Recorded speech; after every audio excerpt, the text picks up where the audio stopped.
Fanatically Correct. Brought to you by us, fans like you, but mostly us. Hey guys, MSK here. Just for a warning, want to let you guys know that our audios might seem a little off. We were having a little bit of technical difficulties, so I apologize for that.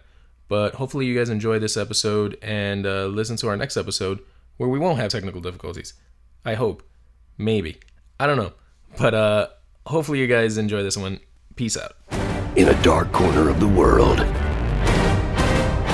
three men will work together to bring you a podcast like no other.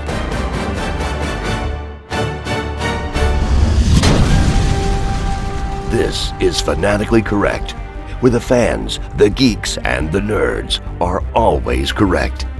With your host, MSK, G.o.T, and Omega.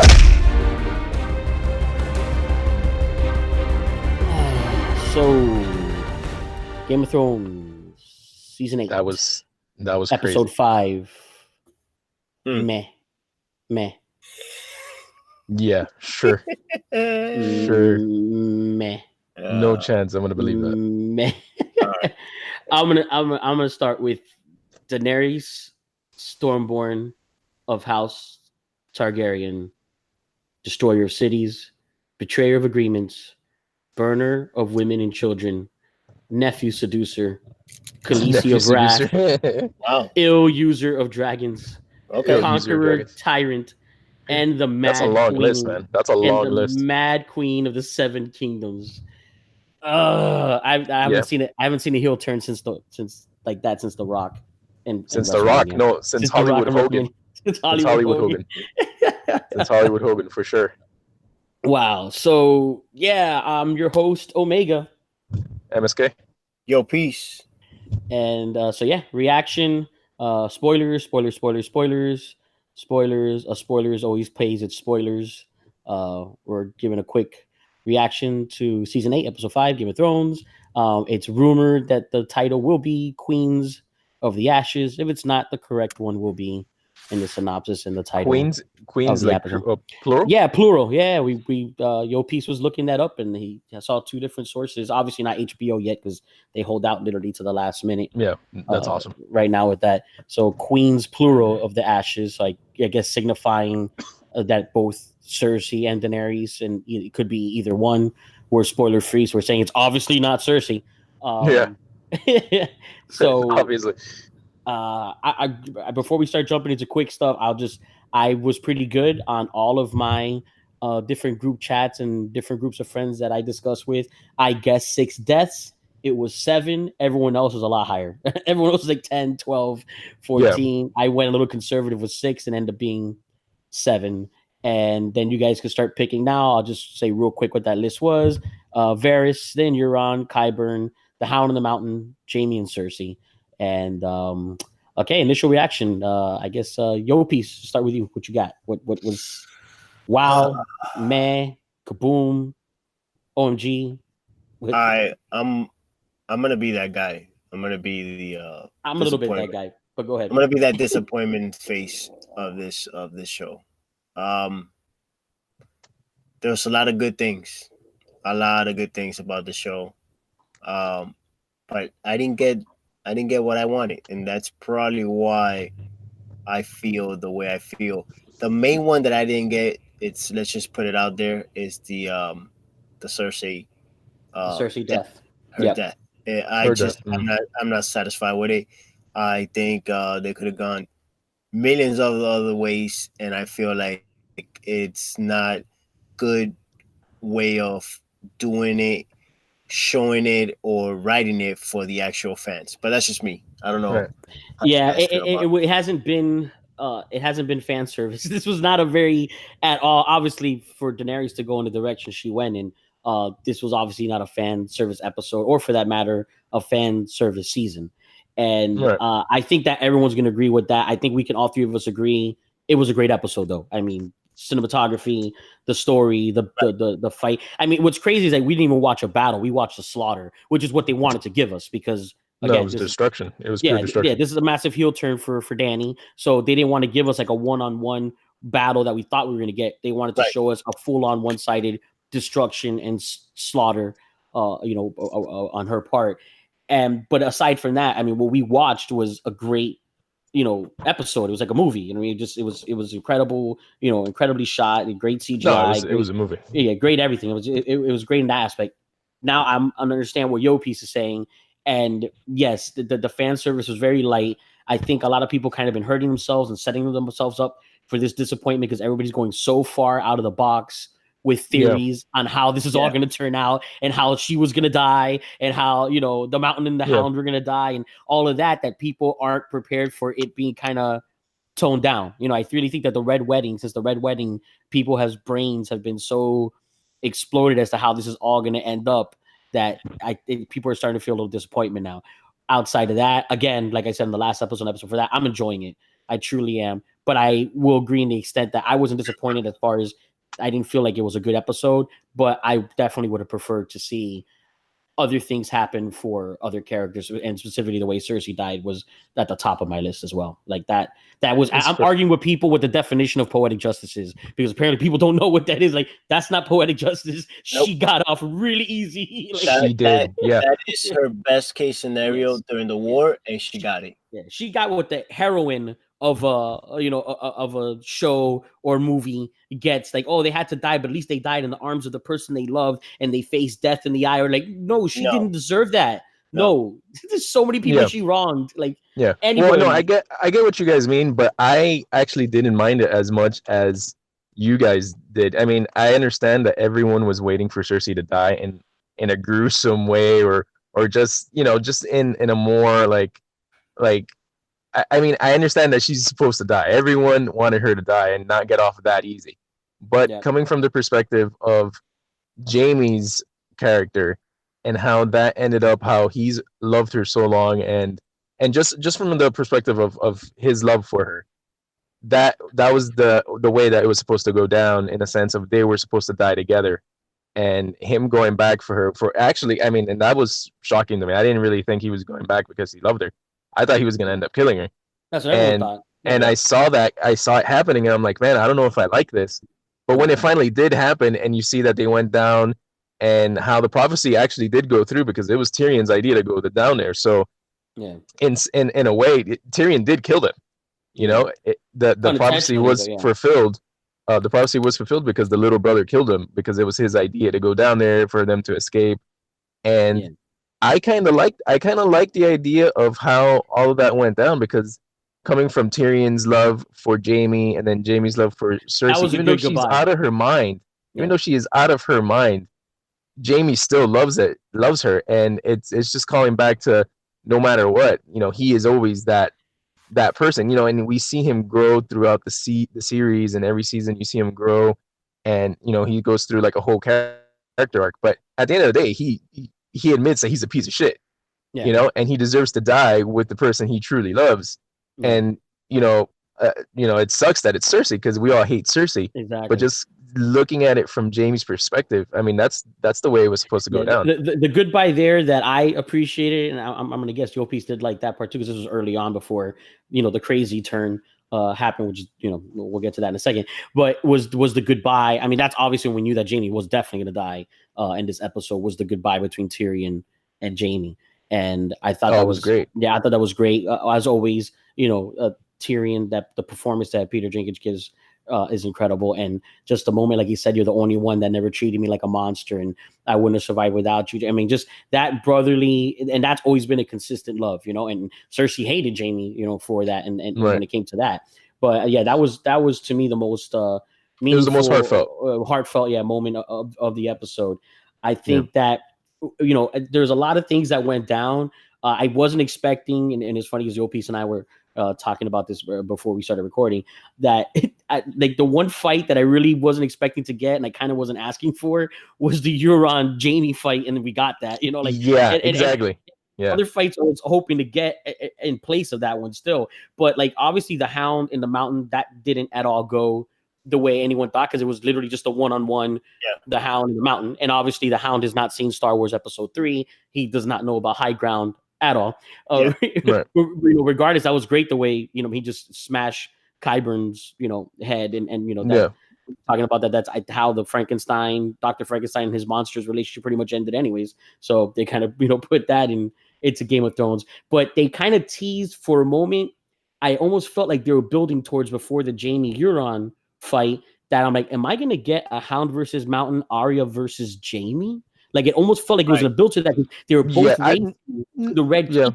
And I'm like, so he's going to defend Cersei against Arya's what this looks like is about to happen. I'm like, okay, I wasn't expecting this. This is going to be cool. Then that didn't happen. Then there was that moment with Jon Snow and Grey Worm that I'm like, oh man, I think Grey Worm. I think that's still going to happen. Yeah, I think that's still going to happen. It didn't happen there. And I was like, it's about to happen like here. And it didn't. And I'm like, okay, there's a lot of teasing going on in this episode. Yeah. No, but I think the Jon and Grey Worm thing is a possibility in the next episode. I mean, I think that's a great possibility. They really tease. I mean, it's almost going to be predictable now. If it does happen, and it looks like it's gonna. I mean, Arya's gonna shank Dany for sure.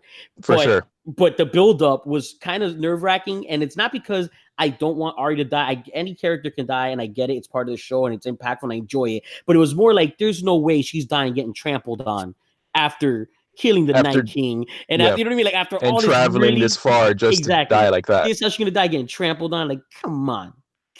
And it wasn't. It was just a big buildup to like, oh yeah.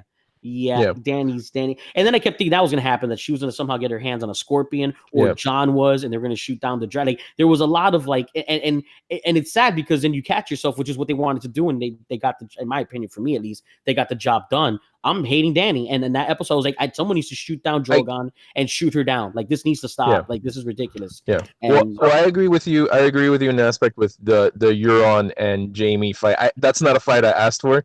And when I saw it happen, I'm like, really? He's gonna die from Euron? I mean, at that point, I'm like, man, I don't like what's happening right here. But he has to get to Cersei. He's gonna get to Cersei no matter what. And the fact that he fought Euron, like, Euron dies, and I'm glad he killed Euron because I hate that character. Yeah, I know. And that's fine. That happened. The Clegane Bowl actually happened. I enjoyed that. I thought he was gonna burst his brains open just like he did with Viper 2.0 with the red Viper. Yeah, and I was really scared for the Hound for a second there, but he just stabbed him in the eye, and I already saw it coming. He had to die by fire. They did the whole fall down, and they just landed straight into the dragon's fire, and but that's the way that was gonna end. Everyone knew that was gonna end. They died on the Hound's terms. The Hound did kill him. So I mean, as far as Arya and Jaime, I mean, it would have been cool, but then you would have lost the effect of the Jaime, really loving Cersei, even though we hate Cersei and we don't agree with their relationship, and we hate the fact that Jaime went back to her. It's the love of his life. That's his character, and he went out with the way he started with the things you do for love, the fact that he loves his sister from day one. But we would have lost that. And but we wanted Cersei. I wouldn't mind losing that to have Cersei suffer. No, I understand that, but again, that's not what their story is about. I know, and that's from the perspective of Jaime's character. I would have taken anything. I would have taken the girl from Dorne, the woman from Dorne, the Viper, like her, like choke her with her daughter's chains that she had to watch deteriorate. You know what I mean? I would do that at the last minute. Like, yes, please, something. I was like, no, let her die this way. She doesn't deserve it. But that's another thing I was talking about Yopi's with that earlier. Like, I'm not sure if I can check. I guess I can, because the Red Keep collapsed. So even if they were still alive in the dungeons, they're dead now. The Shane woman and no, they were dead. They were dead. I mean, there's no way they even survived this. But what we were talking about, we gotta point it out and we gotta stress it, because that was pretty much the big deal of this episode. Was what I was talking about. Daenerys, the mad queen of the Seven Kingdoms. No, and it's like, a great heel turn. She was so hyping. Like, I think she was gonna do it no matter what, because like Yopis and I were talking about. We were saying, like, is she gonna burn down the bells and stop them from ringing the bells? Yeah. And it's like, I'm like, you got to be kidding me. Like, she was like, I think she was getting angry that they were ringing the bells. Like, she didn't want them to, and it made her more upset that they surrendered. And you know what? The best part about that is Tyrion knew he messed up. He knew that Varys was right. And as soon as he told Grey Worm and Daenerys, listen, we're gonna do this, but if they ring those bells, like, we gotta stop, and we're not gonna burn them, and they agreed to it. But he knew he didn't trust that. Yeah. That's why he sent Jamie in there to ring the bell, and like he didn't trust it. Yeah. Side note with Varys, I mean, obviously we watched, Varys, he got flambéed, and in fairness, she promised him she would do that. So I mean, I think she went too far. I think Jon and everyone was there watching her take, the turn, and it was kind of the start of it. And Varys played his part, just like Jon played his part, breaking her heart. Like everyone's been playing their part to turn her into this, to turn. Right. Like, she allowed it to happen on her own as well. But Yo-Piece, do you notice, like, Varys was writing a bunch of notes, right? Like about he was in fact, before he even got caught, he was writing a note that he started burning. So it's possible he got a few off. Oh yeah, he definitely got a few off. There was a couple. I think he was writing one before the little girl walked into the room. Yeah. He kept writing, which is why she found out. He just kept writing notes. Notes after notes, and the last one he was writing was the one that he started burning. Yeah, because he was, I guess, going to send it again to someone else. Yeah, well, most likely he burned it, and that's what I was thinking about. What that was like. Then he definitely send the other ones out, and the reason he's burning that one is because he knows he's about to die now, and he doesn't want them to any way intercept or find out about the ones he sent. Right. So most likely he's already sent to like the Vale to Gendry. Starks, definitely. The Starks already know, but I'm sure he's. No, but I'm saying it to the fact of he already started drumming up support for Jon as the throne, and now I don't see how Jon doesn't. He has to take it now. He has to. He doesn't want it, but he's gonna want it just to at least not her have it because she can't. Yeah, trust it. Well, there's two things that could happen, and I think either Jon finally realizes that he has to step up and take the throne just because she is mad, she's out of her mind, and he becomes the true ruler, and Tyrion becomes his hand. This is really how I'm seeing this happen. She's gonna try to kill Tyrion for betraying her, and Jon's gonna see that, and Jon's already like, nah, this is not what I signed up for. I'm gonna take that throne, or he's gonna fight her, take the throne from her, but give it to Tyrion, and he's gonna go back north. Yeah, those are the two options that I think this is gonna go down. I agree with that, and the thing is, there's no outcome now where Drogon doesn't die because there's no way that dragon's willingly becoming Jon's dragon after taking out Dany. Well, I mean, but he's a Targaryen. The dragon might, he might notice that he's a Targaryen. Well, if it happens out of the dragon's sight, in other words, if Arya does end up shanking Dany as expected, then he's not directly responsible for her death. The dragon doesn't see that. The dragon would automatically, take to Jon because he is a Targaryen. But it could very well that Jon sets that dragon free and just kind of like go be a dragon and get out of here because the same thing. He's like.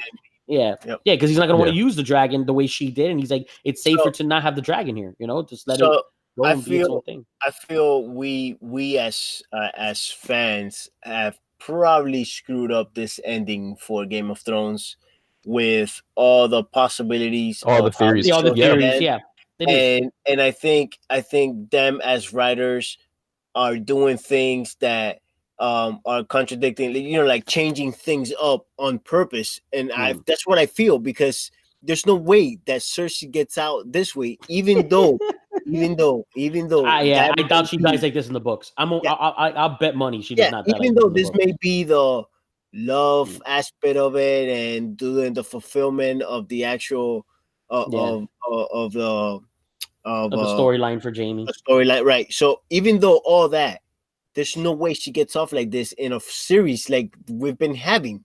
There's no way. So we as fans have probably messed this up. I'm not even like, I'm really I'm mad right now. All the theorists. Yeah.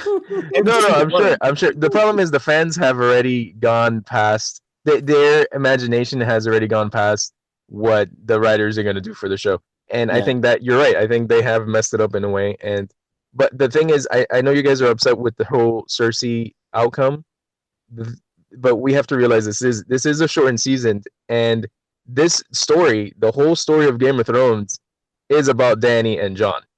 Yeah, that's it. Yeah. So the Cersei, as much as we hate Cersei, and she's one of the main characters, and she's one of the main villains and everything, it's not her story. No. This story is completely about Jon and Dany, and since this is a short season, they have to get to that. Yeah, and I think. I think with everything they've been going through with the production, and everyone's gonna blame the production, and no, they just got it is it what just it is. They got too big for their own good from a yeah. production standpoint. Well, it's They not weren't even that. able. No, it's not even for their own good. I mean, they did it, and they're doing a great job. No, And they're doing. I think everyone. I think it's really unwarranted that everyone is hating, because I'm already seeing people hating on this episode completely. I'm not. Now, I know. I enjoy it. It's a great I'm episode. not like hating I on the understand. episode. I I'm understand hating the on the Cersei. moments. I understand the Cersei thing, and there's little things that might have upset people, but as in general, as an episode, it was It's epic, great. man. It was a Yeah, great episode. I it think that's was. the issue. I think that's the issue. The three of us we're pretty consistent with that we can say we don't like something specific, but not let that one specific thing ruin something good. Right. And that's what it is here. This is good. There's little things that we're nitpicking, and unfortunately they're sticking out our head. But I'm gonna watch this episode again right after we're done recording, because it is so a am I. great episode, and it's different because I'm not. all the other battles. You're gonna go straight to sleep. But Yeah, he's got to work. But all the other battles that we've gotten, throughout the whole series, haven't been this one-sided, just one person's monstrous, tyranny and vengeance and wrath over a people, and that's what it's become. It was not a one-on-one battle, and it's like it was sad because you see John, trying to stop it, and he couldn't, and then he had a survival fight, and that's what it became. We have to for kill her. his own people. Yeah, and that's what happened to the King's Landing army. They surrendered, so they were no longer fighting for honor or for Cersei or for the king. They were fighting to survive, and that he was doing the same thing. It's like, now you put these people in survival mode. I got to be in survival mode just to get out of here, alive. And it's like, man, and it's like Danny, and that was funny because while she's sitting there, and I know it went through your head too, because I know it went through your piece's head when they were all yelling, ring the bells, call the locksmith. Call the locksmith. Call the locksmith. It is so funny. I like, man, me and Yo Piece are joking before you got on here about like who's the guy like in charge of ringing the bell. Like, man, you got one job. Ring this bell. What happened to that guy? Like how many should have been next to the bell the whole time? Janitor, right? Like, how many keys does he have to open up the door to actually get in? No, this is Littlefinger's brothel. No, this is the Dungeons and the Red Keep. No, this ain't it. This is the Why? Open the door. That should have been ranked as soon as the dragon started like burning from the back of the castle. From when he started burning, like, ring the bell. Like this, I don't care what anybody tells me. I'm ringing this bell right now, sir. Yeah, I don't care. You know what? Out of curiosity, because we all watch it in groups together. My group had one reaction. I want to see what yours was too. Every time something happened, like when they laid their swords down, was the reaction of the group like, oh, like was there like relief, or was your group like, huh, like, or like, what was your group's reactions for? Like the first one was when they put the swords down. Well, my group, what it was great because in the beginning of the episode, everyone was kind of, we see Danny march in there with her troops and the dragon, and it was full on, oh hell yeah, Danny, yeah, kill him, kill the Lannister army, and we're all cheering for Danny at that point. Yeah. And then we see the troops lay down their swords. They're like, that's it, they won, they fucking killed it. And as soon as we see Danny's reaction, okay, before that, then when you heard the bell ring, was the same reaction, the same, like, oh, okay, like we're like, weren't you like already getting to the point, like, did they trick you also? Because my group did, where they got you over, like, yeah, let's end this already, like, yeah, you like, the way they showed Tyrion and he's walking over, and they're already starting to show the perspective of like the people who are dying now and suffering aren't the soldiers anymore. Like, were you starting to feel that same relief? Like, yes, they surrendered. Yes, the bell rang. Like yeah. Well, no, not necessarily, because we saw them lay down their swords. They're like, all right, cool, they won. And then we notice what Tyrion's been walking slowly through the thing, and we see Danny's reaction, and we're still waiting what's going on. And we're like, nah, she's not gonna do it. She's not gonna do it, and she does it, and we see her killing all these innocent people, and everyone's like, wow, she actually fucking went crazy. This was messed up. Like, and at first it looked like, all right, the bells rang, she's gonna let the people go, but that Red Keep is done. And she didn't even start with the Red Keep. She was figure eighting. She was doing zigzags over the crowd of the innocent people, the townspeople. And it's like, man, she's full on hardcore. Like, I mean, like that never went through her mind. There was no backing up, like, for her. She lost it. She lost it completely. Like, there's a point where you're killing soldiers, but now you're almost killing your own people, because there were a lot of her own people around in that crowd too. So not only are you now like killing the army, but you're also killing your own people, and you're killing innocent people. And like at some point, you should have like laid back, but she didn't. She just continued going down her little road. Think about the Khaleesi of Essos.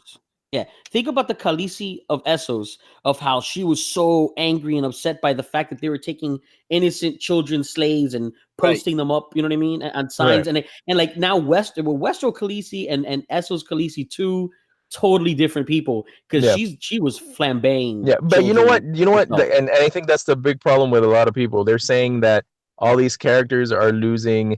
They're saying that the writers have already lost, like they're not writing the characters faithfully anymore. Like they've completely changed who they are, and it's a disturbance. Like this is what I'm reading off just people. I don't agree with that. And I don't agree with that, because you're saying that she's doing two completely things. But you know what?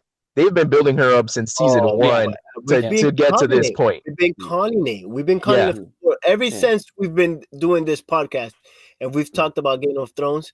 There's a point that we're like, hey, Khaleesi's a little.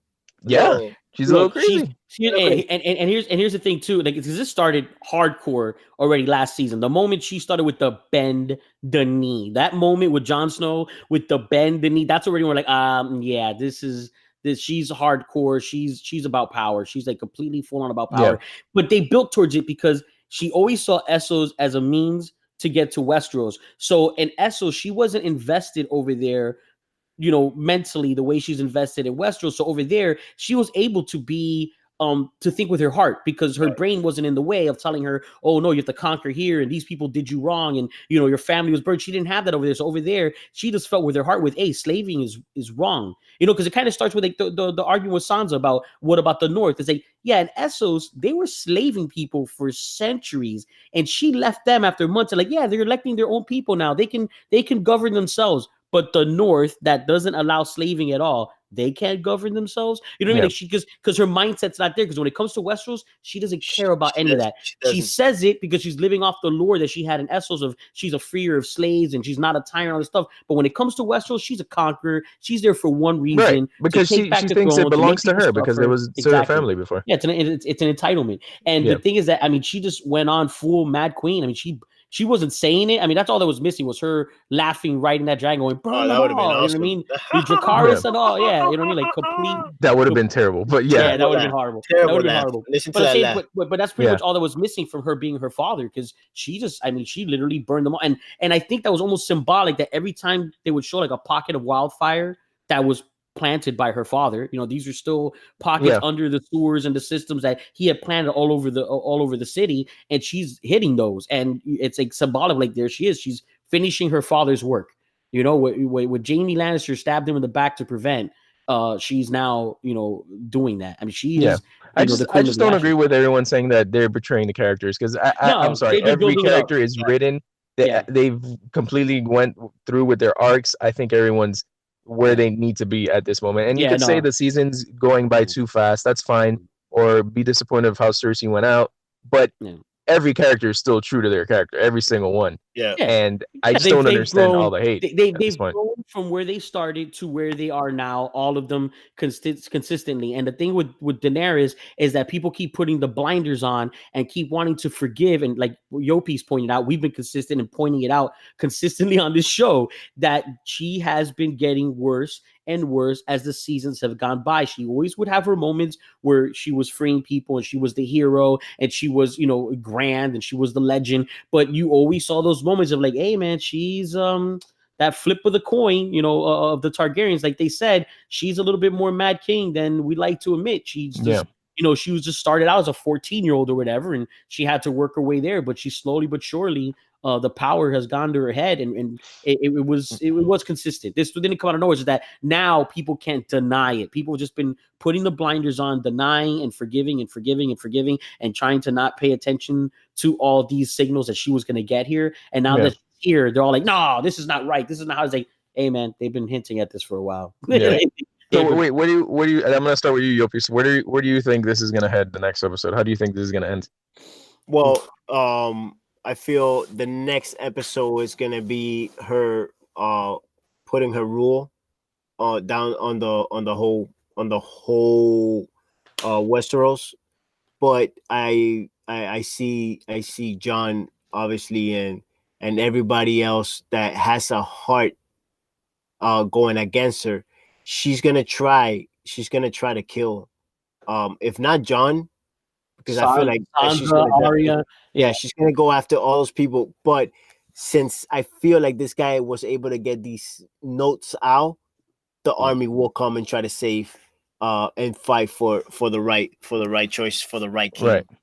That's what is gonna come down to. And I feel my other is that I feel like John is gonna be the one. Arya is gonna be the one killing her.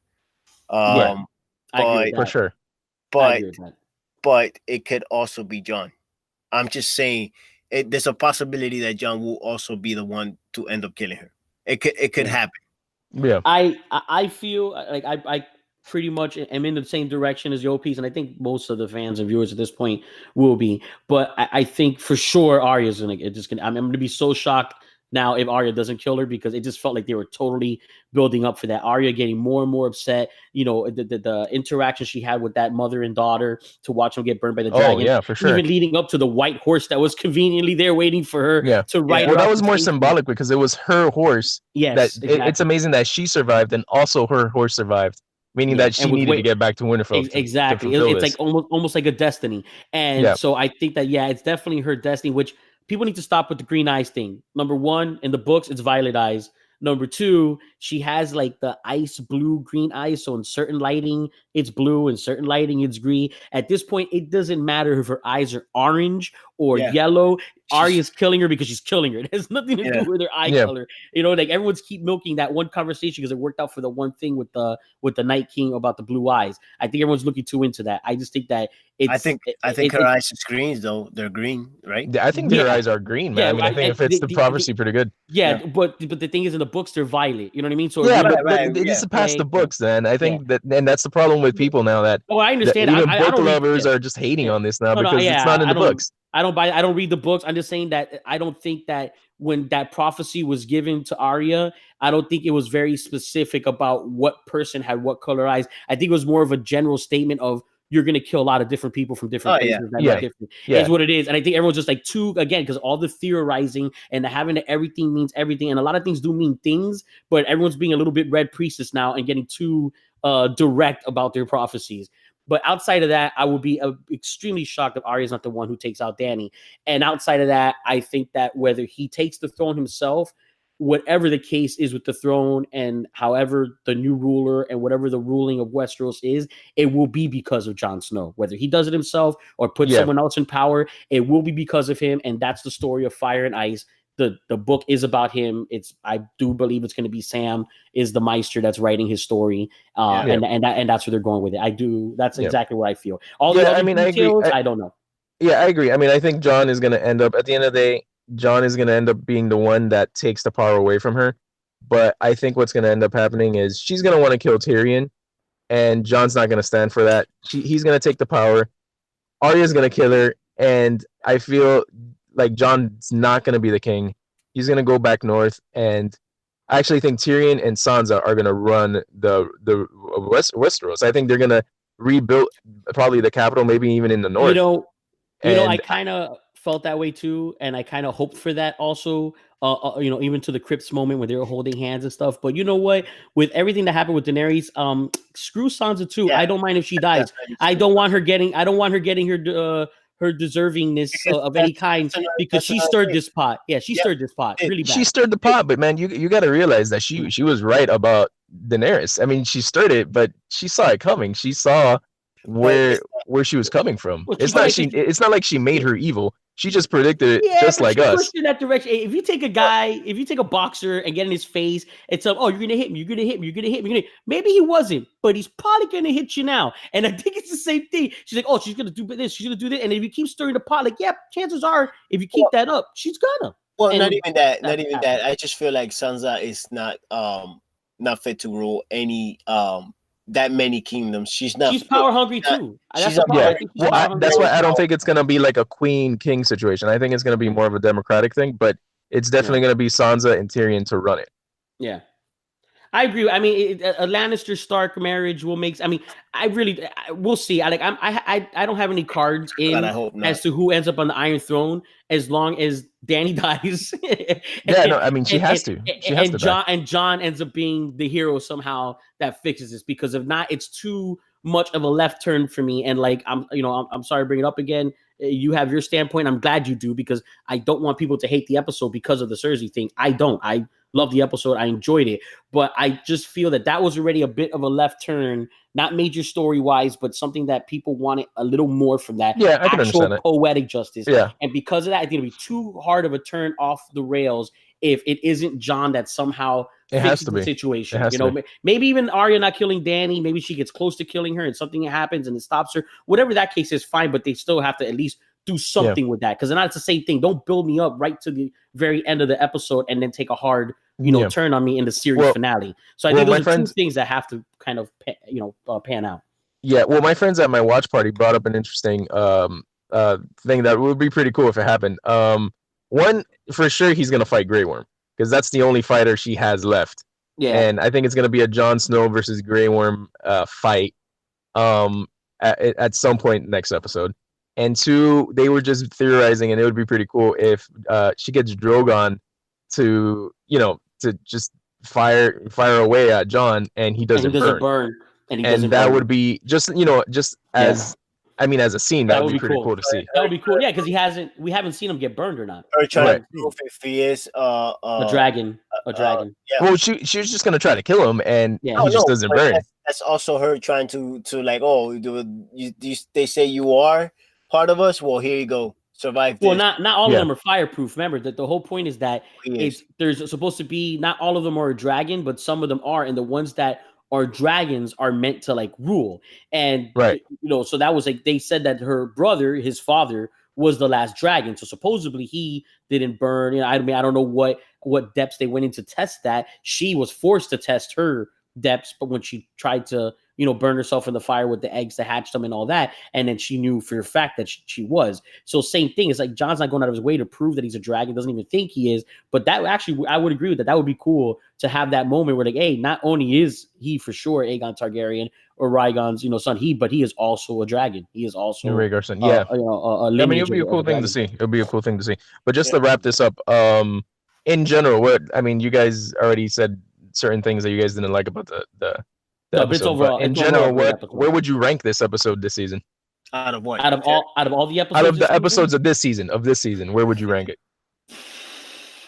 For me, believe it or not, this might be surprising. I put it as the second best episode. Okay. All right. And Yopis? Nah, it's definitely where it's at. It's definitely where it's at. It's definitely where it's at. Yeah. It's not as quite for me. It's not quite as high as Omega's, but I think it's probably the third.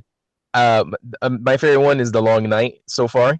That's my favorite one. That's my one right before that, the second episode where you see everyone kind of saying their goodbyes. I think those are the two top. A Night of Seven Kingdoms. Yeah. A Night of the Seven Kingdoms. I think those are the top episodes so far, and this one's just the third for me. Yeah, I like that. For me, it's the second, only because I really do enjoy the action. I love the story too. That's why I haven't hated a single episode this season, including this one. And probably the most disappointing thing that's happened to me this season was Cersei not, getting it the way I would have liked it. And it just goes to show how I feel it's still a great episode, because I still rank it second best episode of the season for me. So I get, but I'm really hoping that there's enough mixture of, I mean, I know it's going to be most likely won't be a major battle like we just had and like we had in the long night, but I'm hoping that the series finale has just enough action and story and drama to have a good closure for the series. Unfortunately, I doubt that'll be the best episode, but I have a good feeling, and I'm hoping that we won't be disappointed and we'll have a good episode. So the usual wrap it up, guys. There's a lot of hate online though, man. I know. I can't. Yeah. No, I'm seriously, man. Like, did they write this before? Like this morning, like just hating on it, like just hating. Well, I think a lot of people just are already they really don't like this season, and that's fine. It's not for everyone, but I just. I don't agree with people saying that the characters are like the writers are betraying the characters. I don't agree with that at all. And You know, you could say it's a rush season, and certain aspects of it are not the best that they could be. That's fine. I can understand that aspect, but I can't understand them saying that these characters are not written the way that like their arcs are perfect right now for me. And you know, I'll probably get a lot of hate for that, but Cersei, man, Cersei, come on now. No, I understand. I understand she didn't die the way she should have, but I mean, come on. Remember, man, it's about her and Jamie. You know, just coming from that aspect of it. But Cersei, man, Cersei. I know. Like just a building falling. That's it. Like just a building falling. Yeah. Like, I know. nobody. No, I agree. I agree. It probably could have been a little bit more. Speaking specifically before we do close this off. Speaking of building falling, it was kind of funny. Like every time they would cut back to the mountain and the hound, and like you're at a point, you're like, do they still have floor to walk on? Like, what is it? Every time they come back, there's like less and less surrounding them in this fight. Man, he would not die. That was that was horrible. But that was cool, man. He's a zombie, man. That's what it is. He's just a zombie. Yeah, he's dead already. I mean, he was stabbed right in the brain. Yeah. We didn't touch on one thing, which is probably the best thing in this episode. What was that? The fact that Qyburn died that way was perfect. Well, yeah, I said that. He smashed his head the way the Dr. Frankenstein and the Frankenstein. Oh, okay, yeah. I probably didn't catch it, but it was perfect. It was perfect the way he died. Yeah, no, that was good. But I mean, Cersei though. That's funny.